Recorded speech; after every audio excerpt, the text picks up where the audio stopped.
नमस्कार, आप देख रहे हैं ग्राउंड रिपोर्ट .in। मैं हूं कोमल बड़ोदेकर और आज हमारे साथ हैं मध्य प्रदेश युवा कांग्रेस के अध्यक्ष MLA कुणाल चौधरी।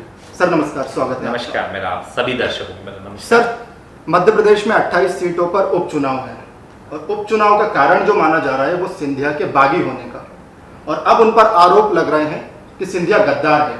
तो सर, हम आपसे जानना चाहते हैं, पहला सवाल, कि वो ज्योतिरादित्य सिंधिया जो कभी कमलनाथ के साथ विधानसभा चुनाव 2018 में कभी साथ साथ चले थे मध्य प्रदेश के विकास का सपना लेकर, और अब अचानक से सिंधिया गद्दार हो जाते हैं और बीजेपी में शामिल हो जाते हैं, तो उनके वो सिंधिया से लेकर और गद्दार सिंधिया तक के बनने की कहानी क्या है?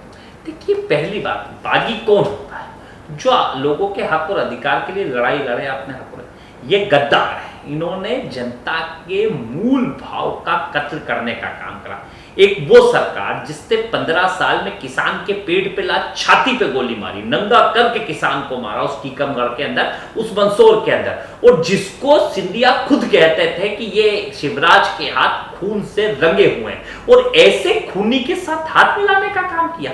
आपको अगर बागी बनना था तो सड़क पे उतरते, अगर कोई काम नहीं हो रहा था सड़कों पे राजनीति करते। राजनीति सड़कों पे होती है। आपने उतरने की बात सड़क पे करी और एक चार्टर्ड प्लेन के अंदर रोज घूम रहे हो, बड़ी बड़ी बातें कर रहे हो, और खुद की आत्मसम्मान, खुद की राजनीतिक पंचा के लिए एक, जिस प्रकार से एक महाराजाओं का कैरेक्टर होता है कि शतरंज के खेल में एक महाराज जो रहता राजा, वो अपने लिए राजा प्यादे से लेकर वजीर तक को सबको मरवा देता है कि खुद के ऊपर कोई बात आए तो खुद सबको मरवाने का। इस मध्य प्रदेश के उस किसान का जिसका कर्जा माफ हो रहा था, उसको पूरी जान से बात किया। आज भारतीय जनता पार्टी के लिए कांग्रेस का पाप था कर्जा माफ करना। कर्जा तुमने चढ़ाया, हमने माफ करा, तो इसको पाप कहते हैं? जो पेंशन 600 हो गई थी, अब 1000 होने वाली थी कुछ समय बाद, उस पेंशन को रोक के क्या करा तुमने? 300 रुपए पेंशन मिलती, ज्यादा ठीक थी।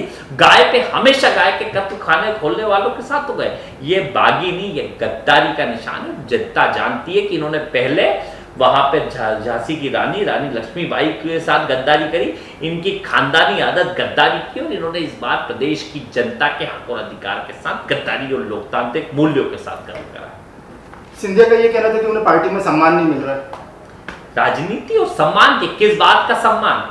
क्या एक नया लड़का 24-26 साल की उम्र में आता है, उसे सांसद बना दिया जाता है? ये गलती हमसे हो गई। ये गलती हमसे हो गई कि दूसरी बार जीतने के ऊपर एक उपचुनाव और एक नॉर्मल चुनाव 26-28 साल की उम्र में उसको केंद्रीय मंत्री बना दिया जाता। बिल्कुल, ये हमारे मान सम्मान नहीं दिया, ये हमने मान सम्मान नहीं दिया। फिर हमने 10 साल केंद्र में मंत्री रखा, ये शायद हमने हो सकता है कम मान सम्मान। देश के अंदर कांग्रेस पार्टी का चीफ व्हिप बनाया, ये हमने कम मान सम्मान दिया होगा। ये हमने उनको कैंपेन कमेटी के 2-2 बार अध्यक्ष बनाया, ये शायद हमने कम मान। राष्ट्रीय महासचिव प्रियंका गांधी जी के साथ बनाया, शायद ये कम। अगर ये मान सम्मान नहीं है तो अभी पोस्टर में से फोटो हट गए, ये मान सम्मान है? और राजनीति किसी के मान सम्मान के लिए नहीं होती, जनता के हक और अधिकार के लिए राजनीति होती। ये गुलामी की प्रथा बंद करे, उस देश के लोकतांत्रिक मूल्यों पे अभी जनता ने इसीलिए इनकी हट धर्मिता पे घर भेजा था और लोकसभा चुनाव में हराने का काम किया था। सर, शिवराज सरकार में बीते 15 सालों में कई घोटाले आए, उसमें डंपर घोटाला और व्यापम घोटाला एक बड़ा घोटाला उभर कर सामने आया। लेकिन अभी एक नए किस्म का घोटाला है। खरगोन में एक फर्जीवाड़ा हुआ है जहां पर दीपिका पादुकोण और जैकलिन फर्नांडिस जैसी हीरोइनों के नाम से मनरेगा की मजदूरी वसूली जा रही है। तो ये किस तरह का फर्जीवाड़ा है कि सर मजदूरों और गरीबों को भी नहीं छोड़ा जा रहा है? कि पहली बात, आप व्यापम कोई घोटाला, व्यापम पे हमने बहुत चलाई, कोई घोटाला, व्यापम है योग्यताओं का बेरहम कत्ल और पढ़ने वालों का सामूहिक नरसंहार। मध्य प्रदेश की भविष्य की पीढ़ियों का कत्ल इन्होंने करा, उनके आने वाले भविष्य का कत्ल इन्होंने करा। और ये जो गरीब की, उस गरीब जिसको मनमोहन सिंह जी ने अधिकार दिया था कि रोजगार का अधिकार, 90 दिनों का उसे रोजगार मिले, उसका जीवन यापन चले, उसमें जिस प्रकार से फर्जीवाड़ा करके उस पैसे को निकाल के, विधायक खरीदी के पैसे निकाले जाते हैं, लोकतंत्र को कत्ल करने के पैसे निकाले जाते हैं, तो ये पैसा वही है जो मध्य प्रदेश की आम गरीब के पास पहुंचता, उससे आर्थिक गतिविधि बढ़ती और कहीं ना कहीं मध्य प्रदेश का विकास होता। उसे रोक के मध्य प्रदेश को पिछड़ने का सिर्फ कारण यह कि शिवराज जी की लूट सके तो लूट क्यों? मध्य प्रदेश में 28 सीटों पर उपचुनाव है सर। बीजेपी को 8 से 9 सीटें चाहिए और आपको लगभग पूरी। क्या लगता है? जनता 28 सीटों पर इनकी जमानतें जब्त करने को बैठी हुई है।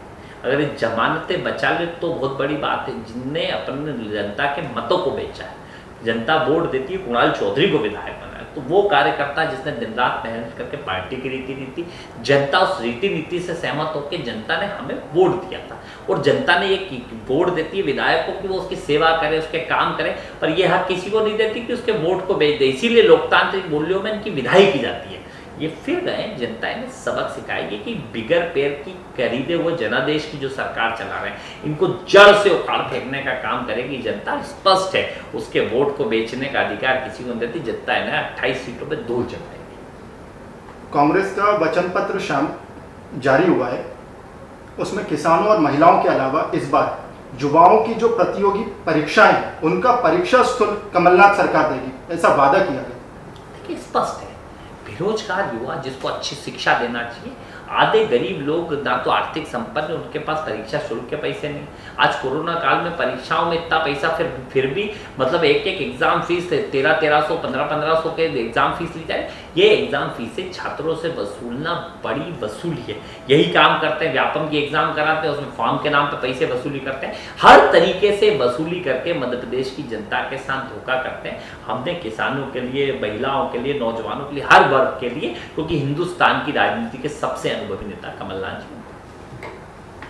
ये तो किसानों और युवाओं की बात हो गई सर। अधिकतर सीटें जो हैं वो दलित बहुल सीटें हैं, जहां पर अनुसूचित जाति हो गई, अनुसूचित जनजाति, उनका प्रभाव है, तो उनके लिए क्या? देखिए हर वर्ग के लिए जो काम कांग्रेस पार्टी ने की, जो पेंशन बढ़ी है, सबसे ज़्यादा पेंशन मिलती है दलित वर्ग के लोगों को मिलती है। उनकी पेंशन जो 300 रुपये देते थे वो भी 6 महीने सरकार नहीं देती थी। आज फिर पिछले 4 महीने से हमने जो 600 रुपये पेंशन दी उसे देने का काम नहीं करा।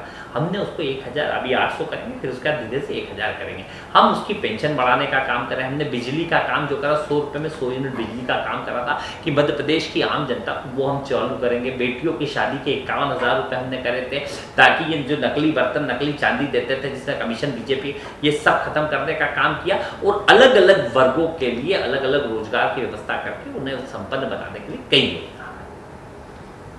बीएसपी सुप्रीमो मायावती और बहुजन समाज पार्टी ने यह घोषणा की कि वो भी सभी 28 सीटों पर चुनाव लड़ेगी। तो क्या इस चुनाव में सर राजनीतिक गलियारों में ऐसी चर्चा है कि जो बीएसपी है वो एक तरीके से जो है कि वो वोट काट देती है, और उसके ऊपर अब इस तरीके के आरोप लग रही है कि वो बीजेपी की बी पार्टी है? कि बसपा पिछली बार भी लड़ी थी, 2018 में भी लड़ी थी, तब भी हम पूरी सीटें जीते थे। लड़े कि इसको, ये आपको अधिकार है, लोकतांत्रिक मूल्यों में हम इस बात से नहीं, हम तो हमारा काम कर रहे हैं, जनता हमारे साथ है, और हम जनता के भरोसे पे चुनाव लड़ रहे हैं और जनता की अदालत के अंदर काम कर रहे हैं। सर खंडवा के मुंदी में ज्योतिरादित्य सिंधिया एक सभा करते हैं, वहाँ पर एक बुजुर्ग की मौत हो जाती है।